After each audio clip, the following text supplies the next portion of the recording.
Some people are working with analog right now, but for me, I've migrated from analog to semi-analog digital. People call it digital mixer, but it's still analog because there's still dials on it. It's just an analog mixer with digital console, basically. Still, I call it like a hybrid analog digital. But to move fully digital, is like you eliminate the hardware or the analog side of it, because hardware can generate a lot of audio fragments, which can cause sound distortion. So to make truly lossless, high fidelity, non-compressed, undistorted audio, you need to fully migrate out of not just analog. Analog has the worst, right? But from the hybrid of semi-analog digital, like the Behringer X32, which is digital analog mixer with stage boxes, to go fully digital where everything is produced through software and could be running through like Ethernet connection, like internet connection, through Ableton. And you can have keyboard, pianos, microphones all being plugged into Ableton and then being captured and produced and recorded through software without any issues of loss of audio quality that can come through audio cables, sound equipments, and things like that. So, getting into this here, so I don't lose track, and I just had to mention that because it's something I had to discuss, and I'm just sharing you kind of like a brief of what I'm going to talk about next after this, PA speakers. And whatever else comes to mind, I'll make recordings for it.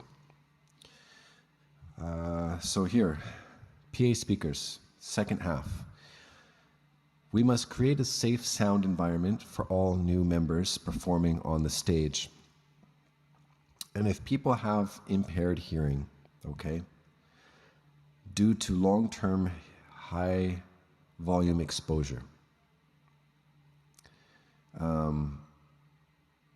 we cannot then increase the volume for the rest of those who have no impairment to their hearing. So this is something I've learned over the last couple of years of doing sound engineering, is that people who have an impaired hearing due to long-term high volume exposure, we cannot then increase the volume to then for the rest of those who have no impairment to their hearing or have sensitive hearing. 3 categories of people, you see I mentioned. So therefore, we should maintain a safe decibel standard for stage setting. Those who need additional volume, they can use IEM, which is in-ear monitors. Or if you're in a large stage environment, you can have stage monitors, you know, PA speakers, 300-watt PA speakers that are dedicated for stage monitoring, that are not designed to produce high-quality sound, but just to be able to hear yourself. You can use stage monitors, or if you have the right microphones and setup, you can use stage monitors. But for most environments that are small, in-ear monitors is the best solution because they have no feedback, whereas stage monitors create feedback hotspot zones and limit movement for mobility for people who are speaking or singing on stage. So, and to those with sensitive hearing, the second category of people, can use noise cancellation. There's a lot of headphones out there in this generation, even traditional earbuds or earplugs. You can use earplugs, but that's kind of extreme. But there's noise cancellation headphones. You can have an IEM in-ear monitor that has a noise cancellation on it to remove noise of the room, the environment of the room, so that you only hear what's coming through your in-ear monitors. It helps protect the hearing for those who have sensitive hearing. That's another option. Or like I said, traditional earplugs. But I don't see that realistic, the earplug part. But I just said that there because it's an option. Some people do. They come in and they wear earplugs because they say this noise is way too loud. But for the majority, we should maintain the sound at 85 decibels on average, which is in the legal standard listening limit for that particular environment, considered for live stage. we must note that normal verbal conversations or dialogue is held at 60 decibel. We must realize that. And if we're able to hear normal conversations with one another, and we're able to hear normal a cappella singing between one another at 60 decibel, then we must really understand that 85 decibel is a considered max. Not just the fact that it's stated at the legal max, but really it should be something that is considerably max. Or we should consider it as high. But because a lot of people are so used to hearing things at 100 decibel, which is like hearing damage, they think 85 decibel is too quiet. But I think we've been overexposed to long-term damaging decibel, that we think that the maximum decibel, which is considered a legal limit, is too quiet. But according to Canada regulations, so we have to really reshift and readjust our hearing and kind of adapt to that, because if we're able to accept a normal conversation at 60 decibel, and a lot of people now, because of that high exposure, can't even have a normal conversation at 60 decibel. At 60 decibels, they're all like, sorry, I can't hear you. Can you say that again? So it's sad. A lot of people are damaged to high decibel exposure. But we have to do our best to not increase those issues. So things should change in the future, how we manage our decibel. And like I said, no higher than 85. I fully agree with the Canadian regulations. 85 decibel, if that's their statistics on what causes damage for hearing, then we have to work within that. So no higher than 85 is a max on average. But here's the thing. In the past, 2020 to 2022, we had tested 6.1 surround sound to maintain the same decibel for the whole congregation or worship team of everyone. The same sound for the whole sanctuary. We had later discovered that this unity of sound was causing problems, okay? Due to the fact that we have diverse people coming into service with different hearing levels and conditions of hearing. So after numerous conversations with the worship team, we've decided to remove the 6.0 surround. And this is where I talk about in my very beginning of the recording, why I think we should revert from surround sound, spatial audio, and go back to stereo audio when it comes to live stage concerts or live stage setting where there's going to be an audience, a physical audience of people. Where I said that spatial surround sound is great for recorded purposes and great for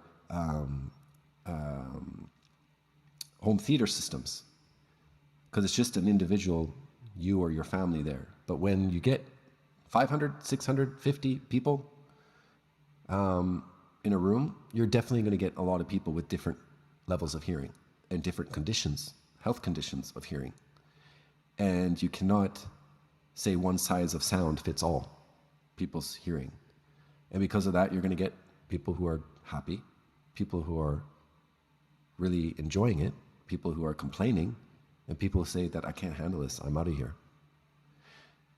And how can you please everyone as a sound engineer?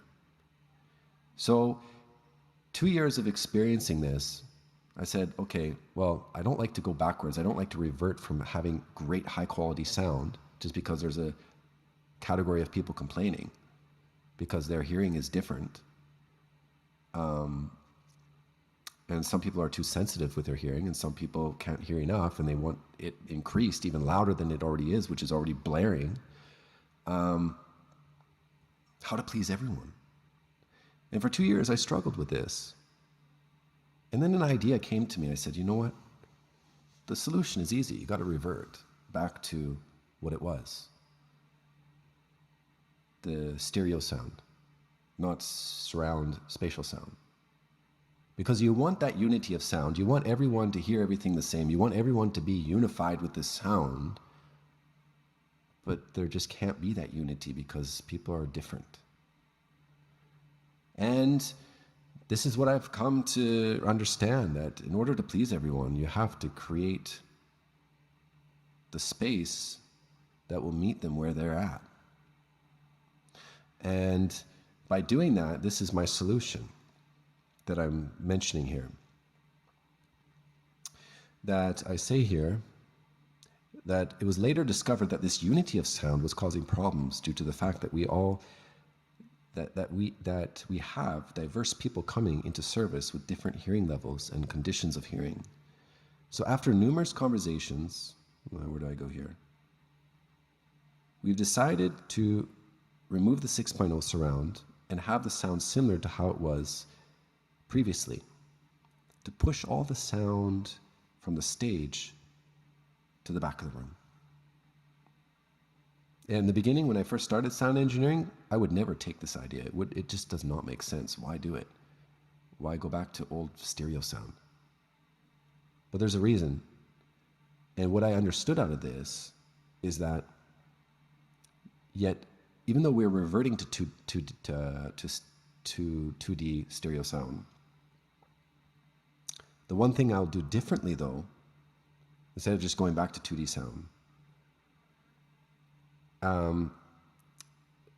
the one thing we will do differently, which will solve a major problem, is to instead, unlike the previous way of setup, where we had the stage speakers so loud to reach the back of the room, and it created a dangerous decibel level when you were close by the speaker from the stage. Knowing that the decibel reduces the further away you get from the speaker, this will allow this reduction. We will allow this reduction. Because in the past we didn't allow it. We said, oh no, the decibel has to be loud at the back of the room. So which means we'll increase it to the point where it can be heard at the back of the room loud enough that we need it to. But that created dangerous decibel right by the speaker at the front of the room. And that's why we had to change it, because as soon as you come closer to that speaker or near the stage, the decibel was just off the charts. But as soon as you go to the back of the room, it sounded great. But the problem with that is you want to kind of balance it out and add some speakers at the back of the room so you can reduce the speakers at the front. This is right. This is what I thought would solve the issue. And that's why we did the 6.0 surround. Okay, we made the surround sound so that we can balance the sound out and reduce it and create like an equalized sound, and everything sounds the same in the entire room wherever you are. Made sense. But because people come in, and they come in with hearing problems, and they come in with sensitive hearing, and sometimes they're deaf, or different diverse issues of hearing, one perfect sound is not going to be perfect for everyone. So that's the issue that we noticed. And unlike reverting back to the old one where we had a dangerous decibel coming from the front to make it sound good at the back, we're going to have it different, where it's going to be produced in a way where it's within the safe listening legal limit at the front, so that even though it's going to be more quiet than we'd want at the back, it gives that allocated space of room for those who have sensitive hearing. You see, this is the benefit, because having the sound different at different parts of the room will provide the space for people based on their hearing levels.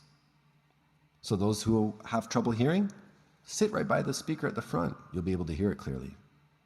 Those who think it's too loud and they want it reduced, go towards the back of the room. So this will create a space to suit everyone's needs. So this is the only reason I'd recommend going back to having an ununified sound, is to meet people where they're at and to give them the opportunity to hear sound the way it is beneficial for them. Knowing that the decibel reduces, we'll allow this reduction. That's what we'll do different. We'll allow this reduction so that it creates different decibel levels in different parts of the room, so people can sit according to their sound preference. So in other words, instead of having the PA speaker produce 150 dB on stage to reach the back of the room at 90 dB, we'll have the speakers produce 85 dB to then reach the back of the room at 60 dB.